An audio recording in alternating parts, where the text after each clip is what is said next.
बात वही है। आप 3 साल हो गए हैं, कुछ भी नहीं हुआ है। लेकिन मैं ये कह रहा हूँ कि इसको 2 अलग अलग रखें, खुदा के वास्ते देखें। पाकिस्तान इस वक्त बहुत खराब कंडीशन में है, इससे ज्यादा खराब कंडीशन कभी नहीं हुई थी। आप ये जिम्मेदारी है, हमारी हुकूमत की भी जिम्मेदारी है, आपकी भी जिम्मेदारी भी है, तमाम पार्टी की जिम्मेदारी है कि खुदा के वास्ते गरीब की रोटी का इंतजाम करें, उसके लिए आप काम करें। और ये जो इंक्वायरी आप कर रहे हैं, ये अपने यहाँ पर हमारे पास बहुत अच्छी अच्छी एजेंसीज हैं। हसीब साहब, आपने खुद कहा कि झंडे देखें, तो अगर मेरा और आपका काम अव्वल तो है नहीं झंडे देखना, मगर फिर जब हम झंडे देखते हैं तो हमें हर पार्टी के झंडे वहाँ पे नजर आते हैं। झंडे देखने से मामला हल होने वाला नहीं है। मैं आज एक जलसा निकालवा लेता हूँ, 50,000 आदमी इकट्ठे कर लेता हूँ और पूरे पाकिस्तान के -MQ में तमाम झंडे ला के अपने बांट देता हूँ लोगों को। ये चीजें बेकार हैं, खुदा के वास्ते। यही मैं कह रही हूँ ना आपसे कि इससे मामला, हम एक फैमिली की आपको बात सुनाते हैं, क्योंकि ये फिर सियासी बात यहाँ पे शुरू हो गई है।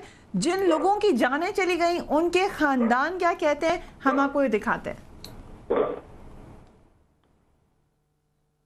2007 कराची के शहरियों के लिए यकीनन एक नाकाबिले फरामोश दिन है। इस दिन चीफ जस्टिस ऑफ पाकिस्तान की कराची आमद पर जो वाक़यात शहर में हुए, उसने ना सिर्फ शहरियों की ज़िंदगी को मुतासर किया, बल्कि वो लोग एक्चुअली सही तौर पर मुतासर हुए जिनके प्यारे जो हैं वो इन वाक़यात के नतीजे में शहीद हुए। ऐसे ही एक शहीद बाबर शहीद की फ़ैमिली के साथ मैं इस वक्त मौजूद हूँ। मेरे साथ मौजूद हैं बाबर शहीद के भाई आमिर, और इनके अलावा इनके वालिद साहब मेरे साथ मौजूद हैं। इनसे हम बात करते हैं और जानते हैं कि क्या इनके दिल पे गुजर रही है बाबर की शहादत के बाद, और शहादत के वक्त क्या महसूस किया था इन्होंने। अस्सलाम वालेकुम सर। सर ये बताएं पहले तो मुझे कि ये वाक़या कैसे हुआ, कैसे था? ये हमारा एक प्रोग्राम था, जलसा हो रहा था, तो हम उसमें जा रहे थे रैली की सूरत में। जब हम गुरु मंदिर पर पहुँचे हैं तो अचानक फायरिंग की आवाज़ आई है। मैं और मेरा भाई बाबर चंगेज़ी हम दोनों साथ थे, तो भगदड़ सी मच गई, गोलियां चलने लगी। अचानक परेशान हो गए, गाड़ियां रुक गई, हम लोग भी नीचे उतर के इधर उधर भागने लगे अपनी जानें बचाने के लिए। तो हम दोनों भाई इत्तेफाक से वहाँ बिछड़ गए। तो मैंने देखा कि एक साइड से जो है बहुत सारे लोग जो है असला लेके हाथों में भागे चले आ रहे हैं, और उनके हाथों में लाल लाल कलर के झंडे भी हैं, और अंधाधुंध वो फायरिंग कर रहे हैं। तो मैंने बड़ी मुश्किल से अपनी जान बचाई, और पुलिस का वहाँ कोई नामो निशानी नहीं था, समझे। और फिर अचानक जो है एक हमारे साथी ने बताया, बोला भाई तुम्हारे भाई को जो है गोली लग गई है। बस मैं वहाँ पहुँचा हूँ और देखा तो मेरा भाई जो है तड़प रहा था। उसको हॉस्पिटल लेकर पहुँचे, लेकिन वो शहीद हो गया। वो शहीद के वालिद से जानते हैं कि क्या वजह, क्या समझते हैं, किन लोगों को कसूरवार समझते हैं वो इस किस्म के वाक़यात का। अस्सलाम वालेकुम। किस चीज़ का जमीन साहब आप समझते हैं, वजूहात क्या हैं इनके पीछे, किन को कसूरवार समझते हैं आप इस चीज़ का? देखिए भाई साहब, it is never in my knowledge that he was a member of MQM, first of all. And how the incident took place, I am least aware of it. I have personally visited the place of incident, and I have come to know personally, due to certain inquiries, that I don't think it was an incident of crossfire, but it was something the other way. That is my view. अच्छा, ये बताइएगा कि chief justice of Pakistan, क्योंकि उनकी आमद पर ही ये वाक़यात हुए थे 12 मई 2007 को, तो उनसे क्या एक्सपेक्ट क्या करते हैं आप? इंसाफ को एक्सपेक्ट करते हैं आप? मैं क्या कह सकता हूँ भाई साहब इसका, मैं क्या कह सकता हूँ? किससे इंसाफ आप चाहते हैं? जो चीफ जस्टिस ऑफ पाकिस्तान अब तो पावर में है, वो उनकी आमद पर ही इस किस्म के वाक़यात यहाँ पे हुए थे शहर में, जिसमें लोग जो है वो 40 से ज़्यादा लोग जो है वो शहादत जिनकी हुई थी। तो अब उनसे कोई उम्मीद है आपको इंसाफ की? नहीं, उनसे तो उम्मीद पूरी कौम को ही है, लेकिन सवाल ये पैदा होता है कि क्या इनकी कोई FIR दर्ज हुई? That I want to know, and it was the duty of MQM to lodge an FIR, and I am still waiting for that. I have been asking them since then that I may be supplied with a copy of FIR.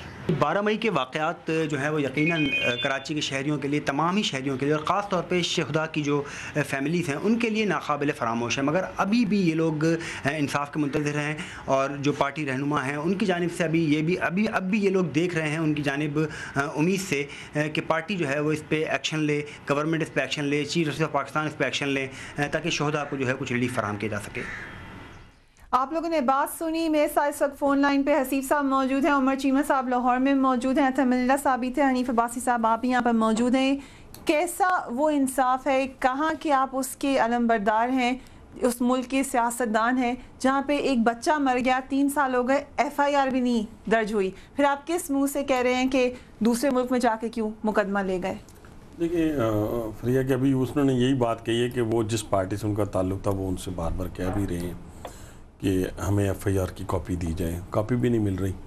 और फिर बात यही है ना, अभी ये कहा कि पार्लियामेंट का रोल है जी, पार्लियामेंट के अंदर पार्लियामेंट का रोल ज़रूर है और सबको मिलके जहाँ भी मैं समझता हूँ, जैसे अभी उमर सरफराज चीमा साहब ने बात की कि हम तो ये भी चाहते हैं कि 92 का ऑपरेशन जो है उसको भी आप जुडिशल इंक्वायरी में लेके आएँ और ये भी लेके आएँ लाल मस्जिद में जो शहीद हुए हैं शहदा की बात, उसको भी लेके आएँ।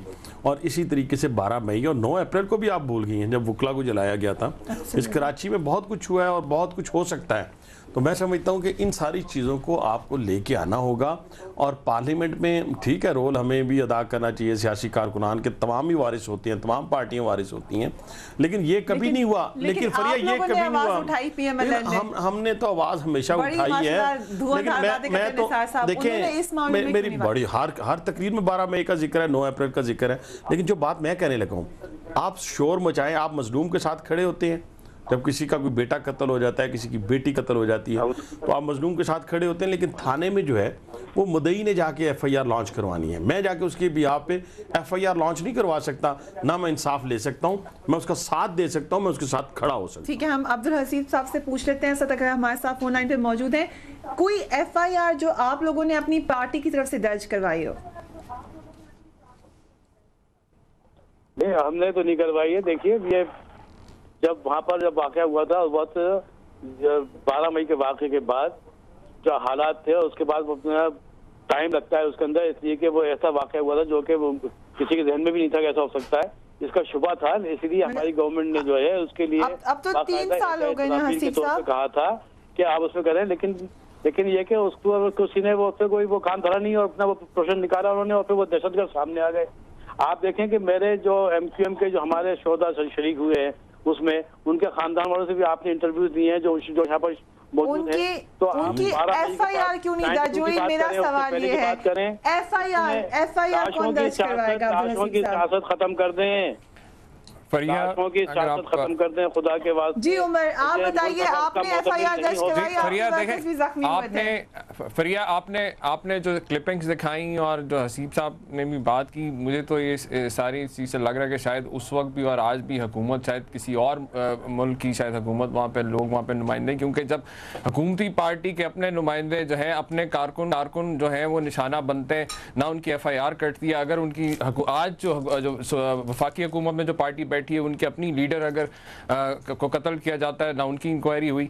ये सारी चीज़ें देखें, आपके सामने क्लिपिंग्स हैं। किधर थी उस दिन जो हुकूमत वक्त थी, वो जिम्मेदार थी या शहरियों की जानो माल की तहफ़्फ़ुज़ की?